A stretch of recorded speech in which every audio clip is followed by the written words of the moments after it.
My network is a virtual lab, so I tested my switches are not really working with HSRP, so I have recreated Inter-Vlan routing on the router 3, but I also added sub-interfaces for VLAN 2 and VLAN 3 on R4. So for example, R3 has 10.1.2.3 and 10.1.3.3 as a gateway. On R4, I have 10.1.2.4 and 10.1.3.4 as gateways. Obviously, I am not going to use both at the same time. The purpose of this is to create a reliable, high availability for the routing here. So, what is hot standby routing protocol and why do we care?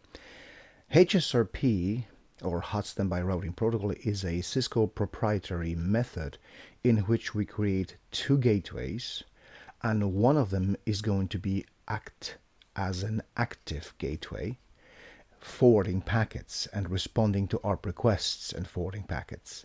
The other will be standby box, and that router is going to watch for active router in the group to fail. If that happens, it assumes an active role. There is an equivalent in industry called VRRP, Virtual Router and Redundancy Protocol, but and it works pretty much the same way, but I'm going to use in this video just HSRP on Cisco boxes. Now the problem with that is that it does not provide, this method does not provide a real load balancing, so one device is inactive and the other will be standby upon the election. However, we can make a device active for one VLAN. So for example, I am going to make an active router for VLAN 2, router 3, and the routing will be done on this box. And the router 4, I'm going to make an active router for VLAN 3. So this way I can utilize both gateways at the same time. Even though it is not a load balancing, at least I am trying to utilize both gateways in my network. Configuration is quite simple, so I'm going to do this in a moment. But once configured, we need to know what's going on. So R3 will have configuration of the HSRP on Ethernet E00.2 for VLAN 2 and E00.3 for VLAN 3, and similarly R4 is going to have the same configuration on their respective interfaces.